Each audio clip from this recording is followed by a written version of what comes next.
Welcome, everybody, to a new episode of the New Liar podcast. I'm your host, David Goslin, and I'm here with two of my poet friends, Adam Sedia and Daniel Leach. And I've invited them to join us for a nice poetry fireside chat, which is something that we're going to be doing more often. I figured we just bring people on.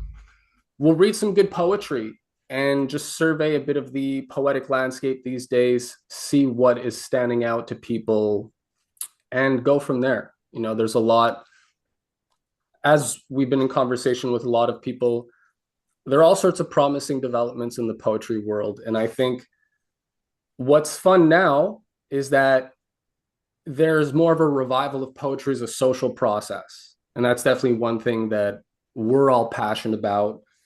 If we think back in time, whether it's Homer or even you could say scripture, right? People didn't think textually as much as they do today, right? People thought in images, right? The poets were the image makers. People sang songs, right? And it's only more recently in the 20th century, I'd say, that poetry really became confined to the page. So part of the Chained Muse mission is to take poetry off the page and reignite that social and cultural process, which I think is where poetry becomes vital. So yeah, we're gonna jump in here. Everybody has a selection of poems, but if anybody wants to has anything to say in regards to what I said, feel free. Otherwise, I have a poem by Friedrich Schiller, a translation, to kick things off and get the discussion going. But yeah, feel free to. Adam looks like he's ruminating. There's a couple things I want to say, and I'm just deciding which one is the better segue. So I'll just throw it out there. I, I can't remember if this was in your conversation with Michael Schindler or if it was in something else I'd read earlier today.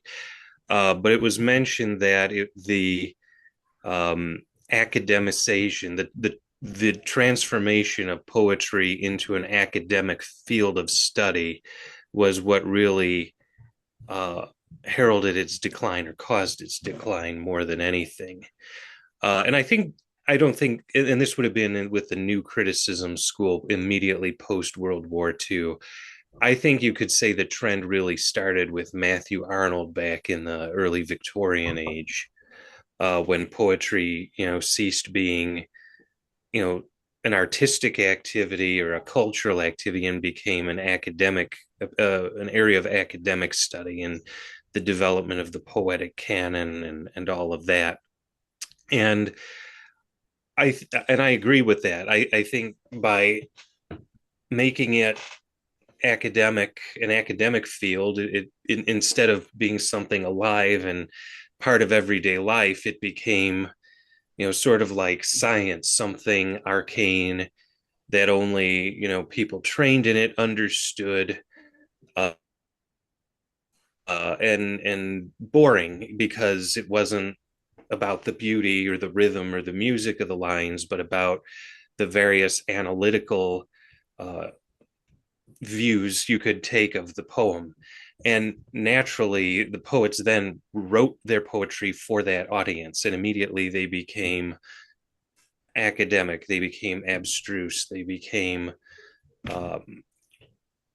difficult, vague, or not vague, opaque, purposefully opaque. They lost their rhythm and their melody. They lost their rhyme, which again was a trend that had started earlier.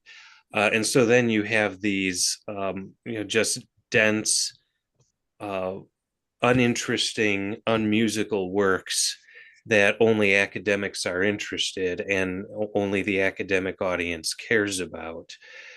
And I think part of that process, which you alluded to, was poetry sort of being confined to the page. When you have these weird, spacings and indentations, that's very much a visual technique. Whereas, breaking into stanzas and lines of even meter or patterned meter might seem boring, but it's not meant to be read. It's meant to be recited. It's meant to be set to music in many case in every case, I would say, for poetry. And so we've had that divorce from the living, from the interactive, from the musical, from the artistic into this cold academic field of study, and that more than anything has caused the public to lose interest in it.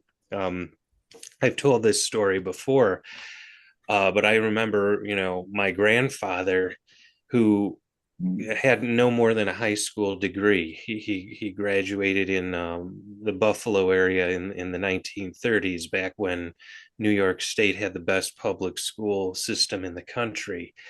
He had poetry he recited from memory. He had books of poetry in his collection. It wasn't something that was beyond his understanding or beyond his station in life. It was something he enjoyed, and something everyone, I would say most people in his generation, enjoyed, even if they were blue collar workers or whatever class they were. And we've lost that. Yeah, yeah. I mean, Dana Joy made a funny remark in one of the interviews that he was making, where, yeah, once poetry started to be taught correctly as, some formal discipline, it lost the magic, right? The art became reduced to something purely textual, right? Like an almost an academic exercise. Obviously, some of it done very quite well, and in interesting ways. But yeah, it's almost wild how divorced poetry has become from everyday life in a way that historically is just not, it doesn't really make sense.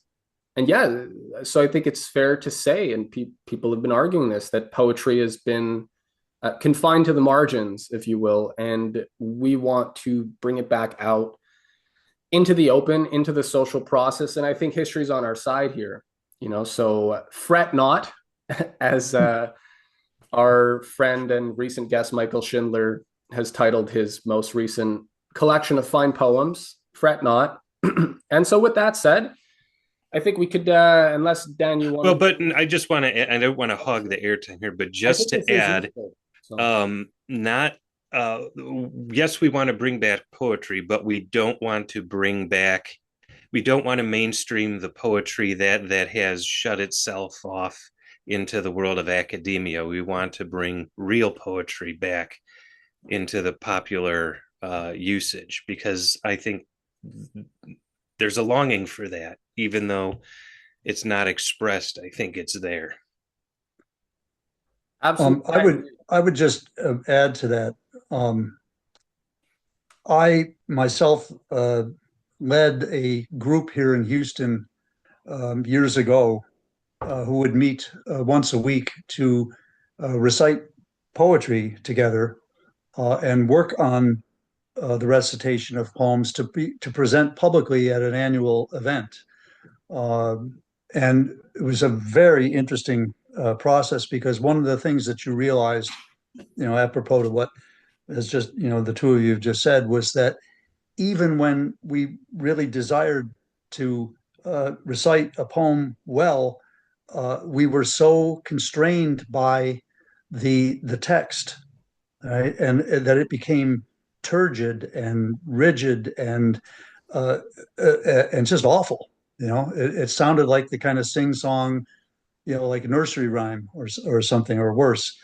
And it took a great deal of work to liberate ourselves from this academic approach to poetry and the text, and actually present a passionate idea, an idea that was a unified idea, and every moment of the recitation kind of was governed by this overall idea with a passionate, component to it.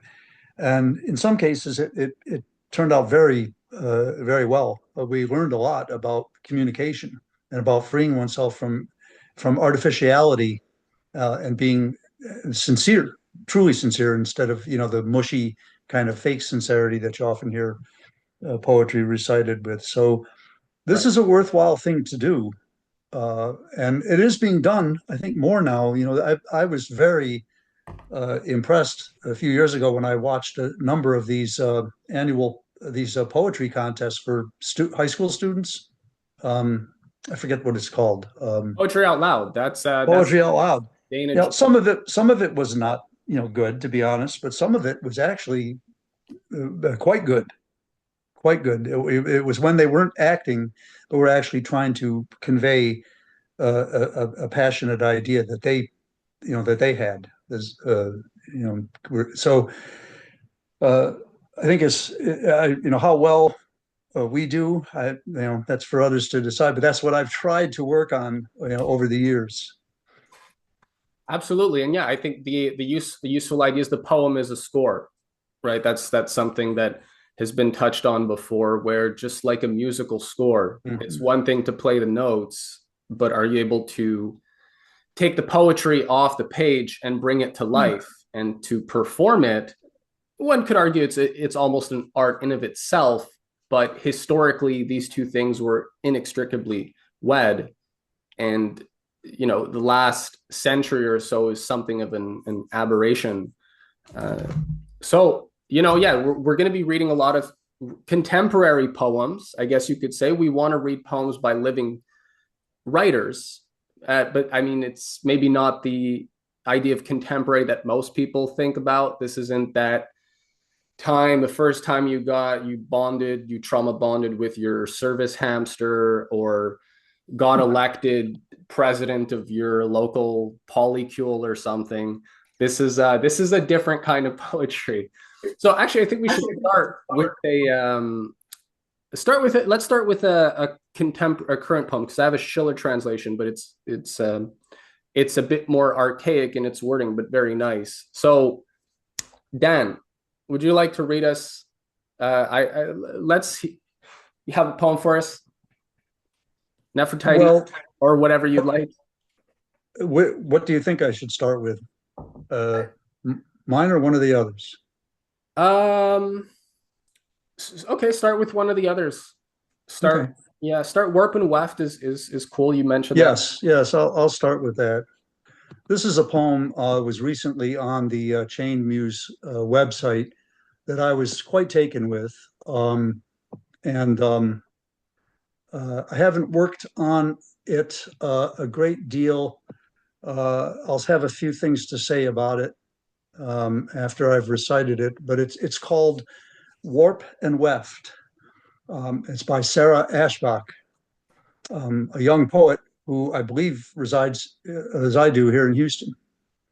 Okay, Warp and Weft. If I found I could make something of time, I would not roll him tight within my fist. I would unravel him, old age to prime, spend all years marveling that you exist. But whiling time will unwind us instead, and his babbling fools we will comply. I'll find our best years flown out from my head like geese which take to wing in autumn's sky. Rough time will wear us thin. Your iron will may rust with one brown winter's constant rain. But still, today, and still tomorrow, still, past time's unmaking, our love will sustain the marvel raveling our days and hours. We'll be time's happy fools, and he'll be ours. Shout out to Sarah. That's Yeah, that's a great little sonnet right there. it is. I mean, I won't say a great deal about it, but a couple things impressed me about this. First of all, I mean, it is a Shakespearean sonnet in form, um, but also in spirit. It very much is like a Shakespeare sonnet in that it plays in a playful, ironic way with a number of metaphors, and actually exemplifies the metaphor, because warp and weft refers, I don't know if people know, to the way something is woven. One direction is the warp, and the weft, I believe, is the other. And so she's talking about unraveling time, but that time will unravel us instead, and that time will wear us thin. Again, referring to cloth, to weaving, but the overall image here is what we ravel or weave. Right? Unraveling is unweaving something, basically, like unraveling a rope or a thread. But we have raveled together in this time is something that sustains, that transcends, you might say, this process of aging and unraveling and decay. It's a beautiful. I mean, it's actually the most timeless, beautiful idea that all the great poems are about this relationship between time and change and decay and ultimately death, and that which is lasting, which is eternal. And love, of course, is the greatest thing. So I think it holds together beautifully the metaphorical content. It's absolutely, if you look at it on the page, hopefully it's conveyed through the reading somewhat too, but it is absolutely flawlessly, the versification and the meter and rhythm is flawless, but yet flows very nicely. It's not turgid like some attempts at Shakespearean sonnets can be. So And I it's thought in that our was own, and it's in our own native vernacular, right? From yeah. our own There's time. no these and thous or any of that. Yeah, and I feel that it's also important for that reason that it kind of flies in the face of a lot of the, I guess you could say, the bias that you have to sound like Shakespeare if you want to write like Shakespeare, or you have to sound like a 19th century romantic if you want to write about nature and inspiration and all these different themes. And the reality is there are all sorts of examples today that demonstrate that's not true, right? What people need to do is actually find their own unique voice. And part of the creativity, in the same way that rhyme is a constraint, being able to express a poetical idea within your own vernacular and modern English, that's a constraint too. Okay. And some people don't like that. They feel they need to sound like Alexander Pope or Dryden because they like classical text or something. But that's a fallacy, right? And it can sort of hold the modern poetical spirit back, right? Because you kind of feel like you're supposed to sound a certain way, and that's not really the case, as I think the examples that we'll be looking at throughout this evening demonstrate, which is what I think is kind of fun. The only thing I would add to Dan's comments is it also follows the logic of this Shakespearean sonnet with the thesis antithesis signaled by the word but. We have but at the beginning of the second quatrain, but in the middle of the third quatrain, triggering where the turns are. So we have the thesis, antithesis, synthesis structure of the sonnet. And I would submit that's what makes the sonnet form timeless, is that's a logical pattern that we find repeated in nature and in our own thinking. And all the sonnet does is reflect that in a pattern of words. Which is why I think it's absurd to say that the sonnet has been overused or that it's been exhausted. I think it's an inexhaustible form because of that. I agree. Absolutely. And the funny thing is, we're going to have to, at least I'll have to stop myself, because we could rail about this stuff for a while, right? And I don't know that it's a bad thing, but yeah, we do want to give people a taste of what's out there. That's part of what these Poetry Fireside chats are. I would like to read modern, unless Adam, which one again did you say you wanted to? Do you want me to How about we do Dryad by Caitlin Clace? So Dryad, is that from at the same Yeah, time? that's from the latest New Yeah, Liar. we should remind people, shout out New Liar. This is a great magazine. I mean, it's coming from me and I'm the one who publishes it, so don't take my word for it. But yeah, the fact that you'll read something from the latest issue, there are, you also mentioned Luki. Yeah, there's so many great examples. So we are going to delve into the New Liars because these are our living examples. So yeah, Caitlin Class or Classy. I Caitlin Classy. That sounds well. Okay. That sounds good, but All right. The Dryad. In a bloom of mid-May light, bright boon of day long lain away, long hidden behind a crumpled gray curtain of rain and fog and rain, of water and ceaseless refrain, there stood a swift, still moment, too fine to long maintain, a girl for glance of eye, then pear tree once again, with bright green beads of new, born leaves along her train, crowned in dewdrop diadem and bridal veil of rain. Some slip of sunlight falling made lace of every leaf vein, a girl for glance of eye, then pear tree once again. Strung along a limb as lithe and slender as silver chain, bloomed pearls of petals curled and corked tightly to contain a foam and rush of flowers splashed out like pale champagne. Soon set at naught by shade, she lost her brief domain, sprung up from things too swift, too strong to long refrain, a girl for glance of eye, then pear tree once again. mm, Very nice. what a wonderful little refrain. That's and again here the the power of the musicality really comes out, right? It's just a Mm. small little two lines. A girl for glance of eye, then pear tree once again. It's a beautiful image, right? There's something ethereal, and then you have these nice little ornamental lines splashed out like pale champagne.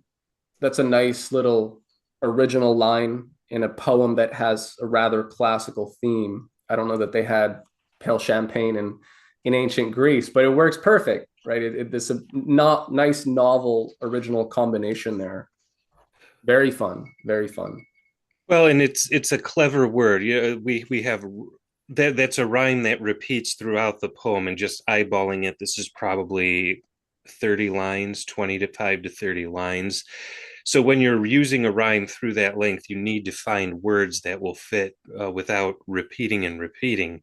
So pulling out champagne, that's a nice domain, refrain. Those are nice, clever, less commonly used words than you'll see like rain, lane, again, things like that. And Stain. yes, the musicality. If you read the printed page, it looks almost like a postmodern poem. It's one stanza, lines kind of vary, and it's only when you delve into it and recite it that you notice the pattern and you notice the rhyme and the musicality comes out, which you don't get on the page.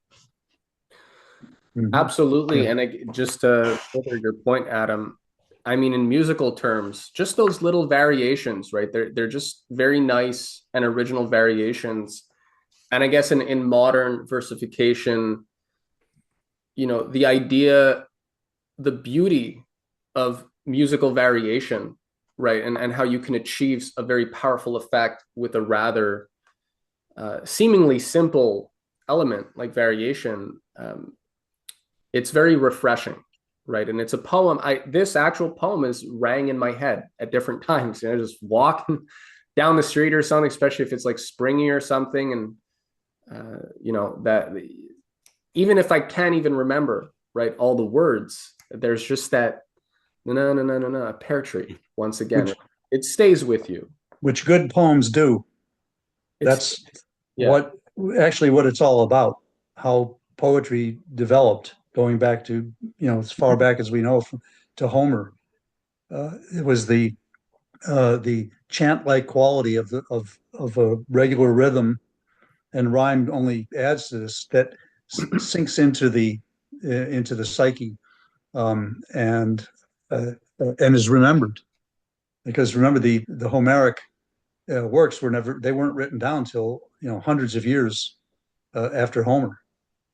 They were recited from memory by people traveling from town to town. Absolutely. And we'll have to travel from town to town at some point, or at least from Yeah, maybe city we to city should. here and there. Um, I would like to read one that we just made a video. I made a video of this one. This is Pity the Beautiful by Hmm. Dana Gioia. I like this one again, keeping on our theme of the language is very current. You could say even it's more than current. There's some slang in it, which sounds almost, forbidden in classical poetry. What are you doing throwing slang? Was this a rap? Are we in Chicago, streets of Chicago or something? But no. So I'll just read this one. Pity the beautiful, the dolls and the dishes, the babes with big daddies granting their wishes. Pity the pretty boys, the hunks and Apollos, the golden lads whom success always follows. The hotties, the knockouts, the 10s out of 10, the drop dead gorgeous, the great leading men. Pity the faded, the bloated, the blousy, the paunchy Adonis whose luck's gone lousy. Pity the gods, no longer divine. Pity the night. The stars lose their shine. I very much like this poem. It's seemingly simple, but again, one of the most timeless. I was going to say oldest, but we like to use the word timeless here, and I also like to use it because it seems to bother certain people. Right? They're like, "What do you mean timeless? There's no such thing as timelessness. There's only concrete reality and concrete nouns, no abstractions." And here, I mean, there's so many good things that one could say, but I like the theme, the idea of, okay, beauty is fading. Sure, we've all heard that before, but this is like a modern echo. I think of Shakespeare's sonnet series. I think of the first sonnet where Shakespeare says, "From fairest creatures we desire increase, that thereby beauty's rose might never die. For as the riper should by time decease, his tender air might bear his memory. But thou, contracted to thine own bright eyes, feedest thy light's flame with self-substantial fuel, making a famine where abundance lies. Thyself thy foe, to thy sweet self too cruel.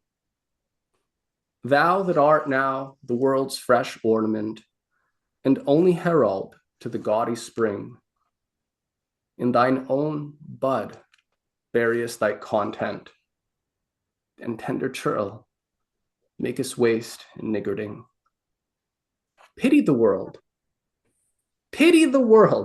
or else this glutton be, to eat the world's due by the grave and thee.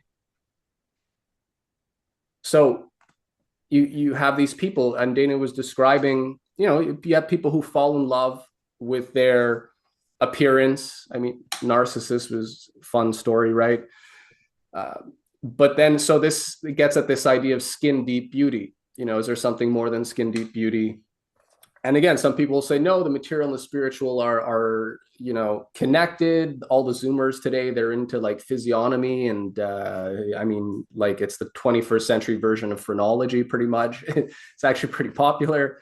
But no, yeah, if Plato talks about a Venus Urania and Venus Pandemos, right? You have a celestial beauty, you could say, or divine beauty, divine love. And then you have worldly love, worldly beauty, not bad things, and not just sensual, just or anything worldly, right? You can love the world too much, right? You can maybe not like it enough, admittedly, as well. And so here I find this poem is I'm thinking like if you're going to talk to high school students, right, and you want to introduce high school students to some of these very rich philosophical themes, there are a lot of different ways you could do it. I mean, you could read, you could perform the symposium. I wish they'd do that more.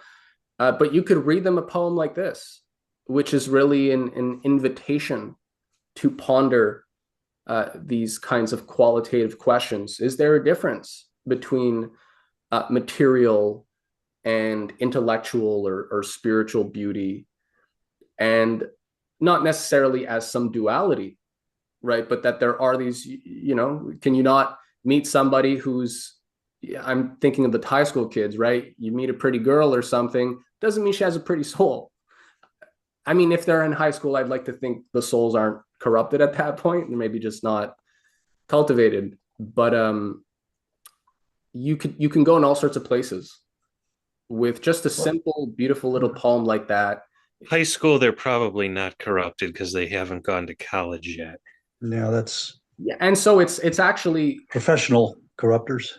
yeah, and it's actually I think it's those kind of the poems can be the funnest, right? Because you can invite people to this discussion as Plato, symposium. That's what he's doing.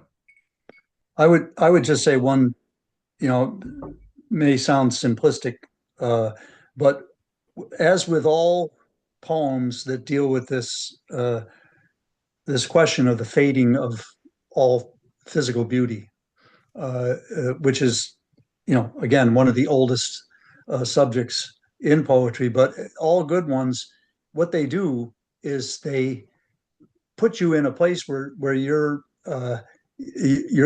where you have to think about, or at least you feel the reality of, okay, if all beauty fades, what does abide? What is, what is eternal?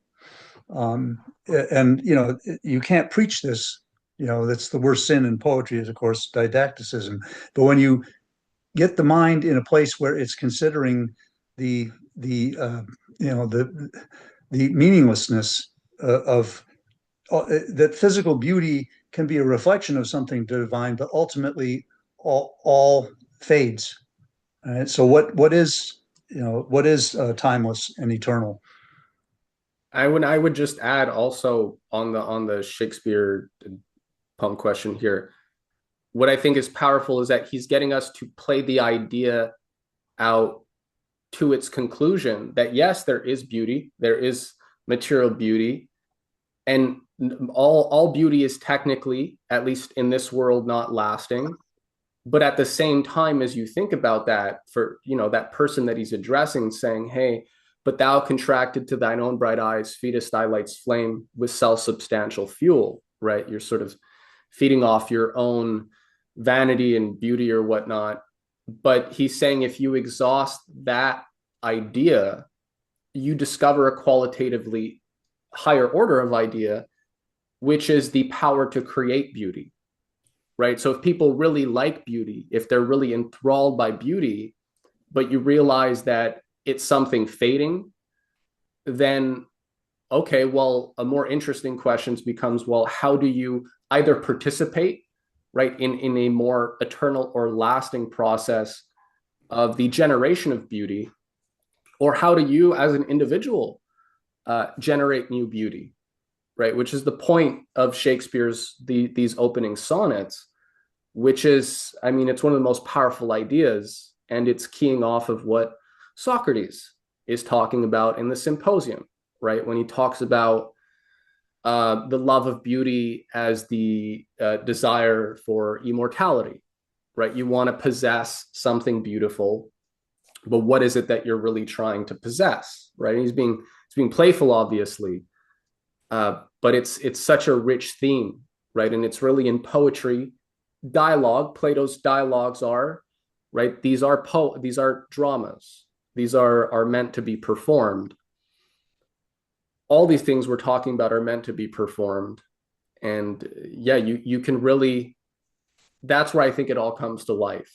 So it is exciting to see. Well, actually, it now occurs to me that this paradox, which we're now talking about, is at the core of the poem you wanted me to read of mine, Nefertiti. This might be a good time Yeah, let's go. to do that. That's why we're here. This Uh, is how it works. Yeah. um, it's interesting that the way that they're related. uh, this is a poem I wrote about 25 years ago. It's called Nefertiti. And I've never recited this before, so I don't know how it'll come out. Ah, Nefertiti, I had no idea that you were right here as I wandered the streets of Berlin. And suddenly, needing antiquity older than Sophie Carlotta, I entered the darkness where you lie hidden, there smiling across the millennia. And though I've seen many a beautiful woman, the moment my eyes saw the radiant tone of your skin like reflections of tropical sunsets, I felt as if I had come home to the essence of all that I worship as beauty in woman. The delicate features, but strength from within, those intelligent eyes full of mysteries hidden, and sensuous lips with a smile so alluring, I dream for a moment they whisper close by me. I kiss them and drift down that neck for a moment. That neck, how it captures my soul so completely. I love in a way that on earth is not possible. Cruelest of all is that smile to remind me on stone that survives over thousands of years. Yet, what love I have known never lived but a moment. In sadness, I turn to go back to the daylight, but something still grips me. I turn to look back. Oh, I cannot resist you, no matter how painful. For better that pain than all possible pleasures. I stand for a time as if I were suspended between our two worlds, feeling both of their gravities. Mine with its pain and its death and its passions, and yours, which is deathless and pure and serene.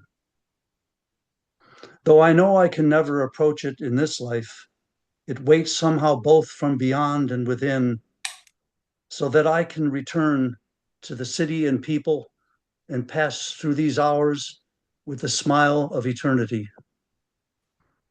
As I walk, as I walk slowly away, I see standing a priest on whose face is a puzzled expression.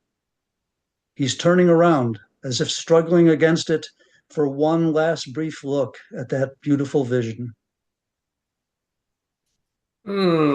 Wow. Bravo. Golf clap. So, Great. kind of plays with that same, timelessness, that which is trapped in time, beauty, physical beauty.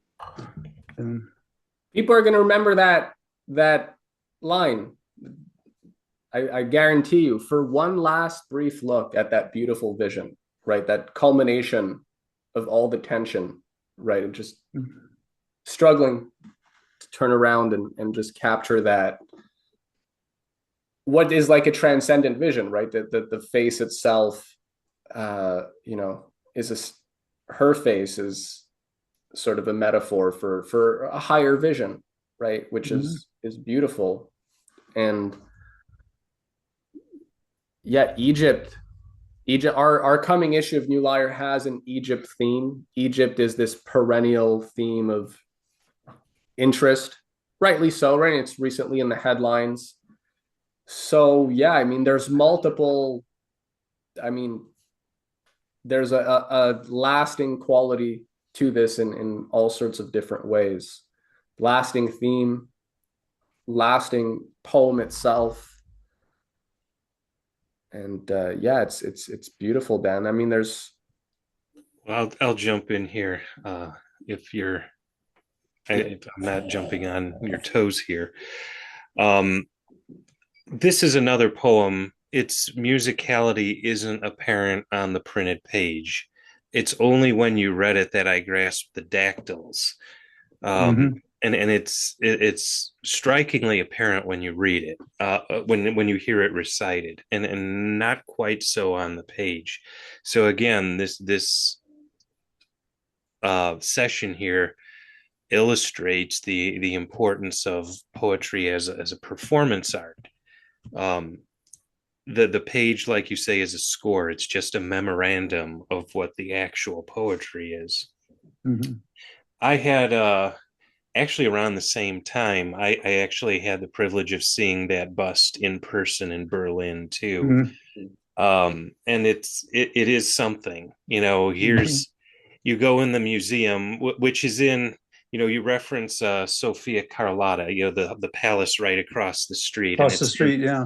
one of the parts of the city that hasn't been completely, you know, rebuilt in the ugly postmodern style. It still has something of its old charm, and you walk in and there's all these huge, you know, colossi and things, and here's this little, maybe for her time life size, but about life size bust, and that draws your attention away from everything else in there. And you know, and you capture a wonderful sense of that, of you know, losing everything, and being captivated by this piece of art that was abandoned uh Hmm.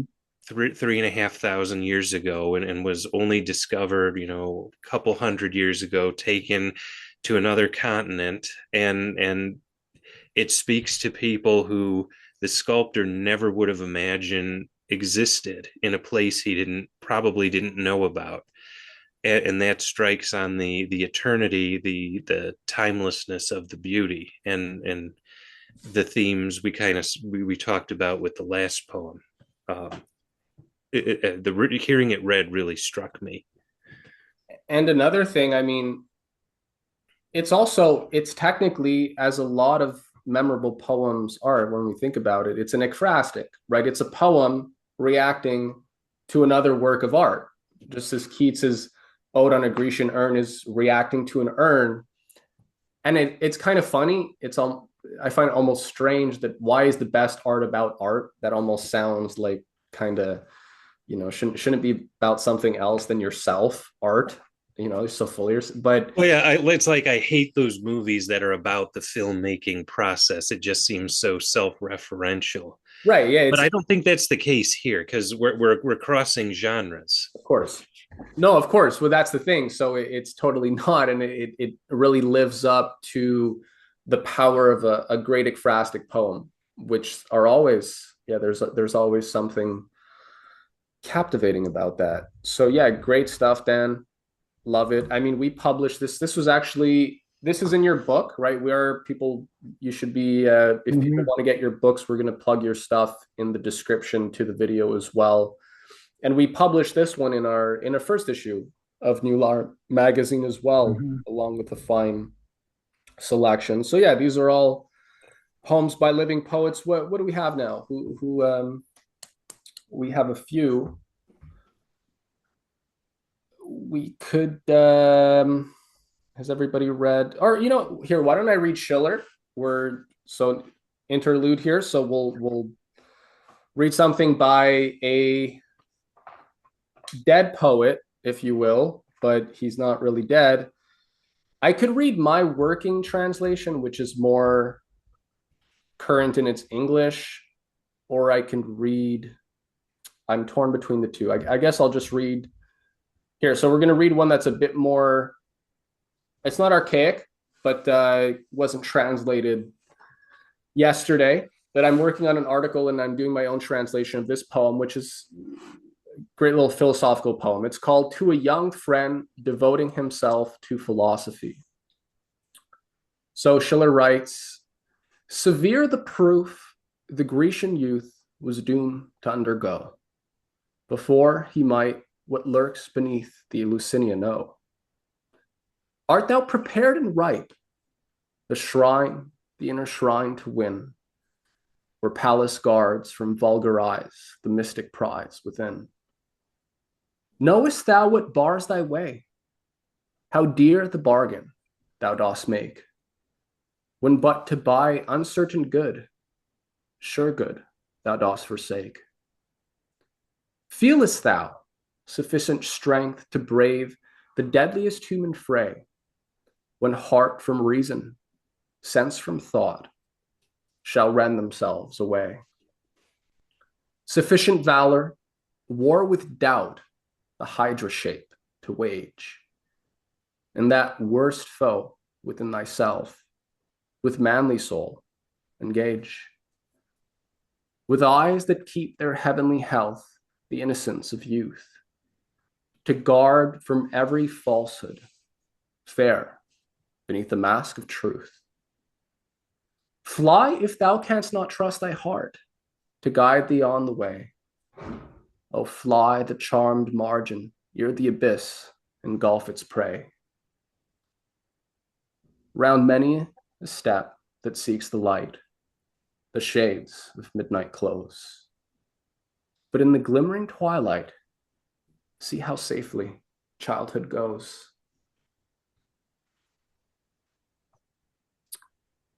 I love this poem.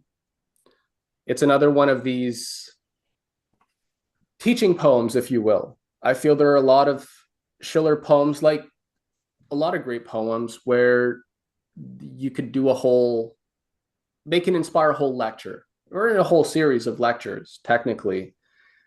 And here it's advice to a young person preparing to devote themselves to philosophy, which I mean, in 2025, like, what does that even mean, right? Are you going to go to like Ralston College or something? Like, how are you going to dedicate yourself to philosophy? And like several of Schiller's poems, it's about somebody seeking truth, right? He has several poems where the theme is basically somebody who is hungry for truth, but hasn't necessarily developed the capacities they need to really pursue it, such that they get into trouble, right? In The Ghost Seer, which is a novel by Schiller, the young Venetian prince, who obviously he's engulfed by all sorts of intrigues that he doesn't understand at all, because he's just some ditzy, Venetian prince, basically. And he ends up, he likes ideas and whatnot, but he's not really able to discern what's what, such that after a while, when his ability to discern seems to fail him, he believes that it's basically philosophy itself that kind of has failed him, if you will, and he becomes basically a mystic, but in a bad way, in like mystery cult. You get a couple of magic tricks. How did that happen, right? Unexplainable things happen, and that begins to shake people's foundations, and they start to believe, well, there must be something else happening here, and you warp people's minds. So Schiller has a lot of poems like that. The Veiled Image at Sais, we did a video on that one, right? A boy who wants to lift the veil, right? He's very excited to know the truth, but what's really motivating him?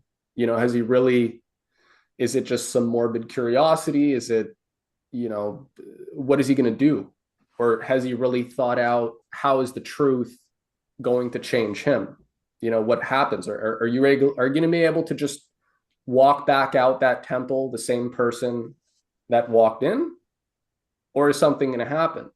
So it's nice to want to know truth and pursue philosophy, but if you don't have the preparation, there are consequences. And so here, in a nice way, right, in some memorable maxims and kind of nice couplets, he's sort of giving us advice here. Severe, and he's using classical mythology, right? He's recasting Greek images and appropriating them to illustrate the most Herculean of all tasks, if you will, which is the pursuit of truth, of wisdom. So yeah, I've often said that Schiller is the only poet I know of that could get away with writing philosophical poetry. Well, that's Every other attempt I've ever seen just is just turgid and well didactic, because right. he essentially always keeps it poetry. It's musical. It's full of metaphor. What I like is, I mean, the conclusion, there's a beautiful punchline, right? Because he's intervening at a time where you got Enlightenment philosophy, right? You have Kant and all that, and truth is something that can be reduced to a series of postulates and generalizations, and you just have to sort of follow the patterns of nature and create formulas that will allow you to judge something as, say, whether it's beauty, right? If you apply this framework to the question of beauty, you can determine if a piece of artwork is beautiful. If you apply it to a scientific problem, right, empirically, you can figure out what the truth is, etc. Here, Schiller's doing something very different, right? He's saying round many a step that seeks the light, the shades of midnight close. See, I was gonna point out the Kant connection too, because that was all new when this poem was written. Right. I see that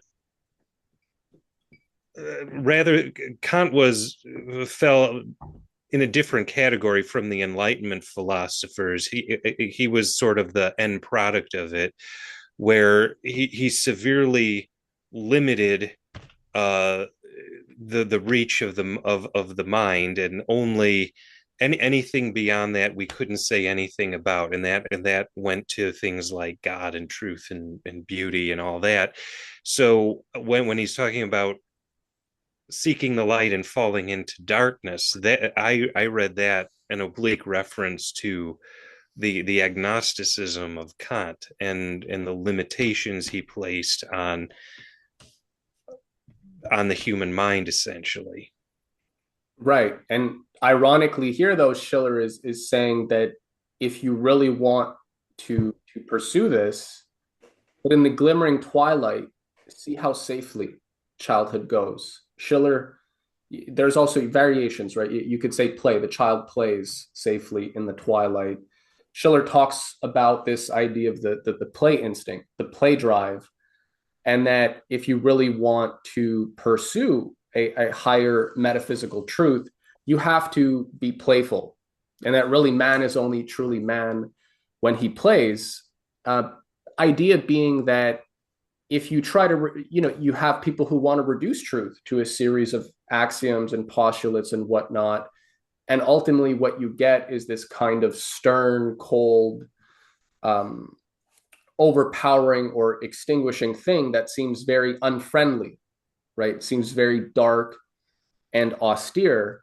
But Schiller is saying you'll never really befriend truth that way. You'll never fall in love with truth, and you'll never really discover the capacity within yourself to wield and to contribute or to apply truth in some meaningful way to the world, because you're just going to see it as this kind of cold procedural thing. And this echoes for me, what does Christ say, right? When he says, surely I tell you, if you want to enter the kingdom of heaven, right, you must be like this little child, right? And yet at the same time, Paul says, when I was a child, I liked childish things. When I became a man, I put away childish things. So for a literalist, these things are problematic. But if we're appreciating that there is this quintessential poetic element to thought, and there's an ironical nature to truth, and unless you're willing to play, you're not really going to have fun.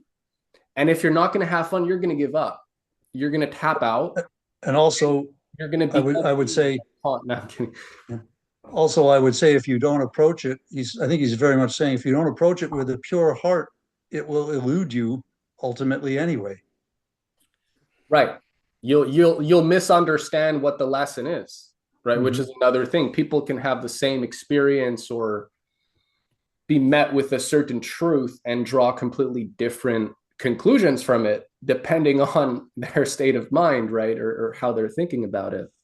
So all these images are conducive to sort of fleshing out this playful and classical ideal, I'd say, right? It's there's these Herculean themes. You got to be strong and you got to be manly, which today, it's done a bit dopey in a dopey way. You gotta like testosterone max and eat like 10,000 blueberries and get all the money so you can buy that Viper and get the chick, right? Like that's today's idea of masculinity. Here, this is a more classical and refined, but he's still getting across something worth remembering. So yeah, I like this poem. He's got a lot like that. Adam, why don't you read us one of your own originals?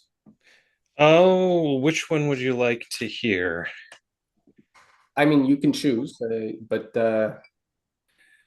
Well, since you mentioned it, I'll do the plug for my new book coming out, which is called Elysium, after the first poem in it, which I'll read for you. Elysium.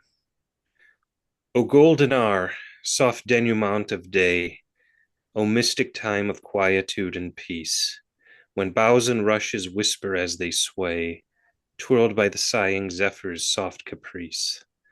When fallen from his blinding noonday height, the dim declining sun, departing west, immerses all in glowing golden light, warm relict of the noon's blaze that oppressed. When all the din and tumult day has stirred, recedes to silence, hushed beneath the breeze, and only owl and nightingale are heard, calling out gently from the rustling trees. You wearied soul, who now seek only rest, at daytime's end bask in the golden gleam, the stillness, the mild airs, the world caressed, in light and languor, glimpsed as in a dream.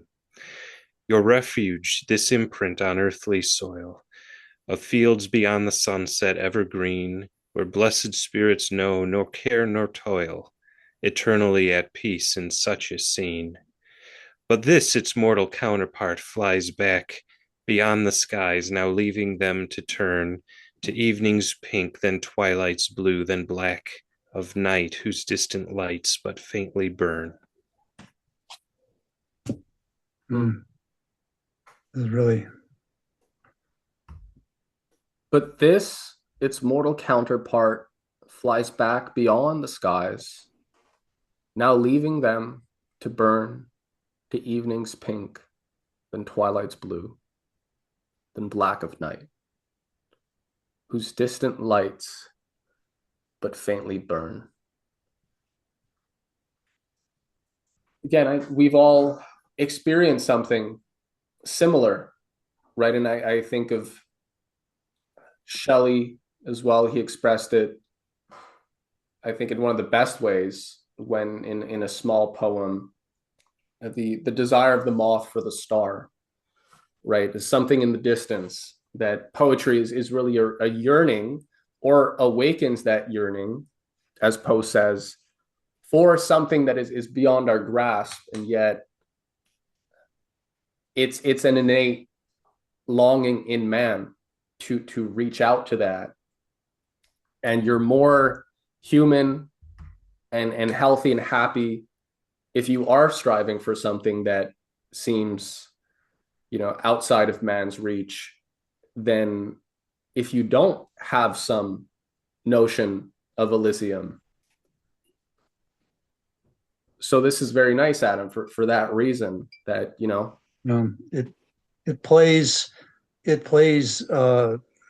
sumptuously, I would say, in its image and its versification.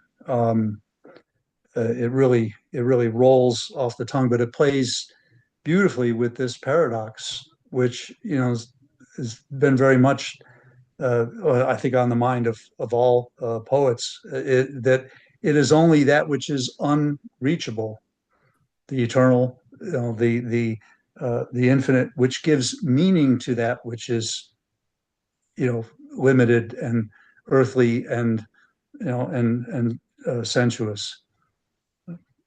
And I think it really expresses that quite beautifully. And Adam, what were you? I like a lame question here and there, right? What were you thinking, right? It sounds like such a dumb question for this kind of thing, but it's nice to know. No, and I think that's important. Like many, there's, I forget who said it. I'm full of quotes that I can't properly attribute tonight.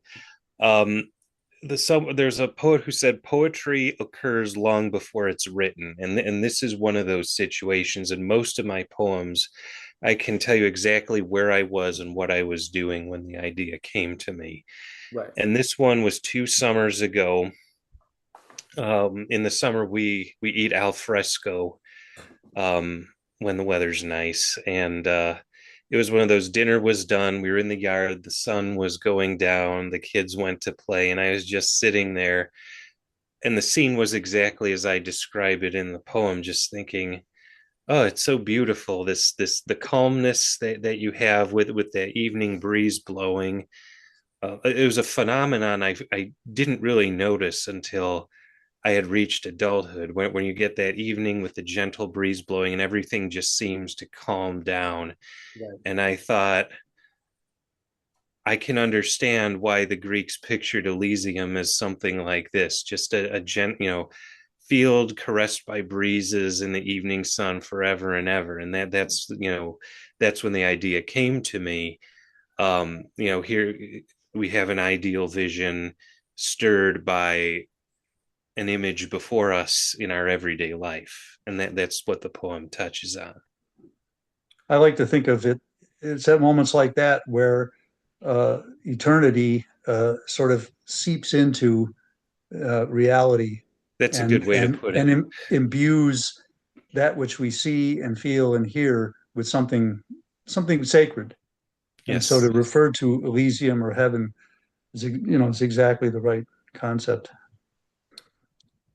Absolutely. You know what, Adam? Because we have some surprises coming in this coming issue of New Liar. We have this cool Egypt theme that this was before Egypt was in the headlines. So I guess the stars are just aligned on this thing. And every issue seems to do that. It always kind of comes together in magical ways. But you've written something fascinating, Adam, and this is not a bad place to maybe Okay. just preview and wet people's beaks a bit on this little Egypt poetry project that you have going. We're going to be featuring an essay of yours on Egypt, and I want to read one of them, of these poems. Sure, sure. You can have at it. So, or yeah, here this is number 4. Thy breath is like the lotus, sweet of scent, perfuming the twilight air, wafting its fragrances towards the stars. When I smell my evening lotus, when I inhale her sumptuous breath, I reel, drunk as with wine. I stagger like a drunkard in his cups. And how I long for more, how I'm wrapped with that scent, with the sweetness that rises through evening, the sweetness that softens the dusk.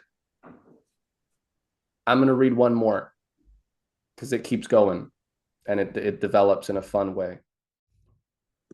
As the horizon glows at dawn, as it shines with the day's first light, so dost thou shine upon me, illuminating me with thy splendor.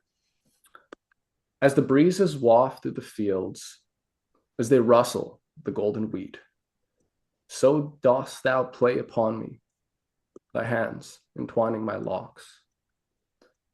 As the waters rush upon the land, as they inundate the fields, so dost thou overwhelm me, drowning me within thy embrace.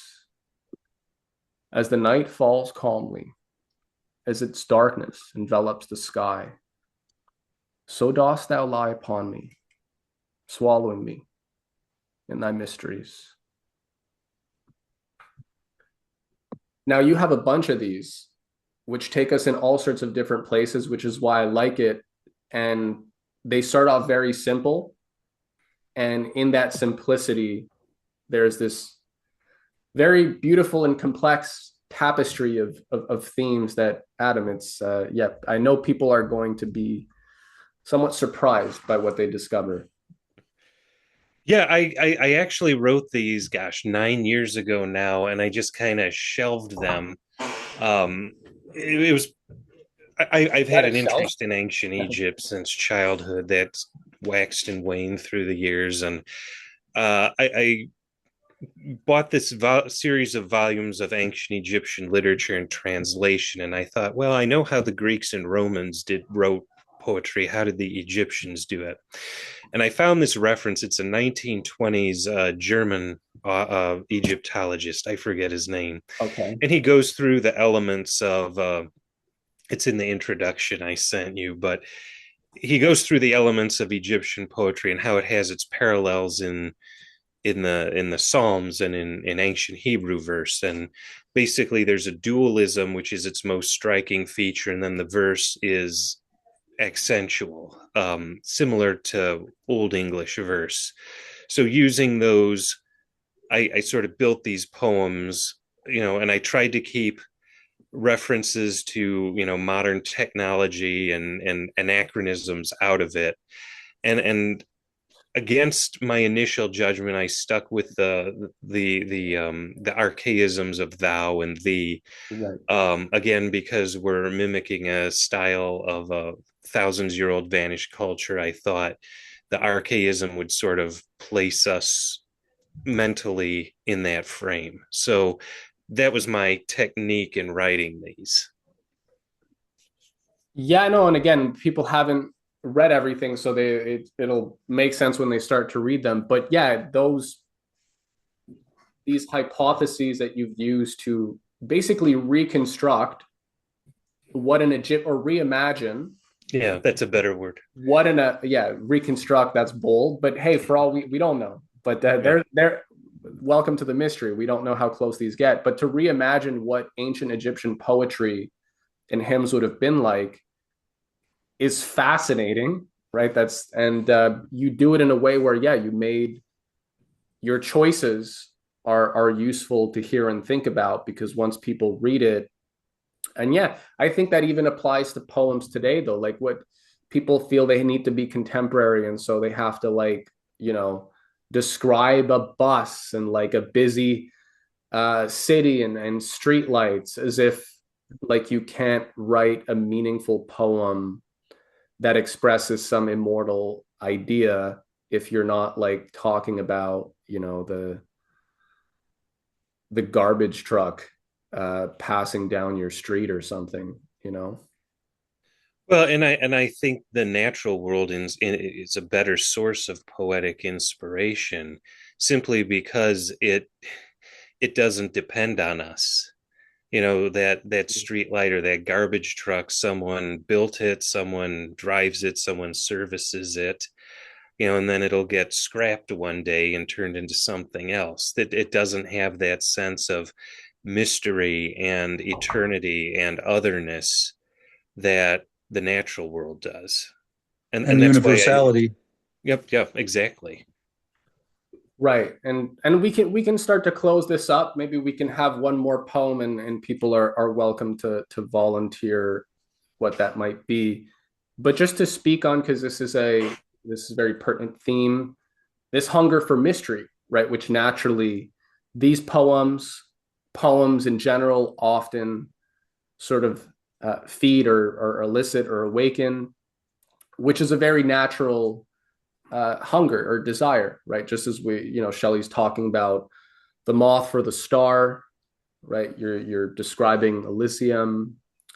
Uh, that's very normal, and poetry, I think, feeds that hunger, or reminds us that the mysteries are not going away, right? I think great poetry is mysterious, but that's different than a cult, right? And we could argue that a lot of modernist poetry, to the degree that it was grasping for something more transcendent or beyond material reality, tended to skew towards the occult rather than sort of rediscover or root itself in a genuine kind of classical tradition that genuinely deals with mystery, right? The Western classical tradition versus, the occult mystery schools, which are also there, and which a lot of, modern occultism sort of got inspired by, which spilled into poetry in all sorts of interesting ways, you could say.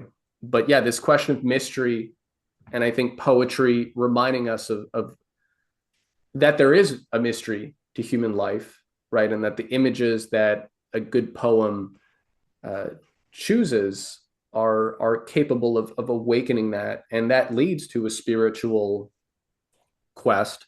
It can be a healthy one, right? That, I mean, if people don't have a healthy sense of mystery, they tend to go into all sorts of different places, right? And hence what Schiller is talking about with his poems, like The Veiled Imager at Sais, or the advice that he's giving to a young friend. It's like, well, there is a reason that you want to be rigorous and have a classical education, if you will, because when you're faced with very severe circumstances, if you haven't developed your powers of discernment to an adequate level,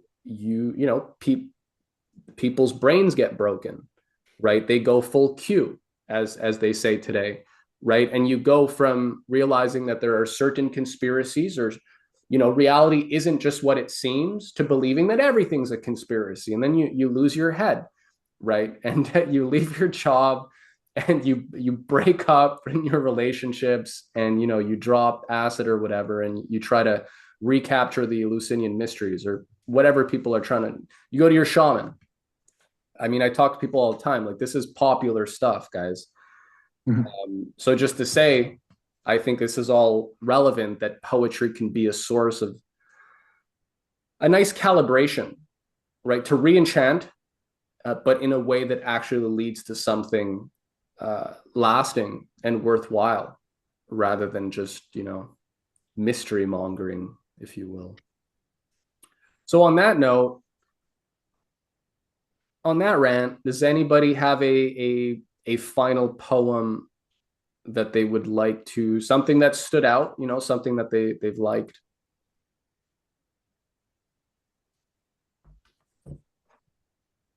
Otherwise, I'm always ready. But yeah, I mean, it'd be interesting to hear if something stands out for you guys. Otherwise, I'll just choose something.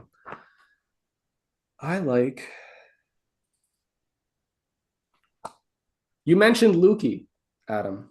Yes. So the one I had flagged before the show was Visitation.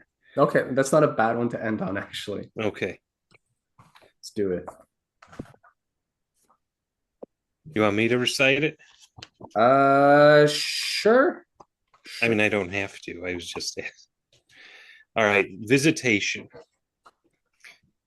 An unfamiliar sound disturbed my sleep, and as I drew the curtains from my brain, I there beheld a sight to make one weep, the orphan thought of some forgotten pain. I knew her cherub face, but though I tried, I could not couple it with any name. And when I bade her speak, she only cried. I felt her grief, but knew not whence it came. Then nameless woe gave way to formless fear. I said to it, if God has banished you once from my mind, you are not welcome here. In his name leave me now. It turned and flew, on wings of unaccountable despair, with horns protruding from its golden hair. I love that ending. What a nice little finisher. Beautiful little flourish there. On wings of unaccountable despair, with horns protruding from its golden hair. It's a beautiful, enticing image. I like, because you have a lot of, obviously this is not a good spirit, right? So visitation, what kind of visitation is this? So, and this does key off, you wrote a dialogue that I guess that sort of revisits a similar theme, right? Of speaking with otherworldly beings, we'll call them, right? And reimagining what they might see us as, which is fun. It's a very fun idea. And so here you have a different kind of otherworldly being, if you will. But I also like that, you often get when people think of whatever spirits or like Satanism or whatnot, you have like this cartoonish plastic devil horn thing. Here, it's a nice, it's kind of like a beautiful, the idea of describing a demon in a kind of beautiful or alluring way is more compelling. And it makes the poem, I think, more effective, right? Like there's a million ways to bungle a poem like this. And this one is, it's nice.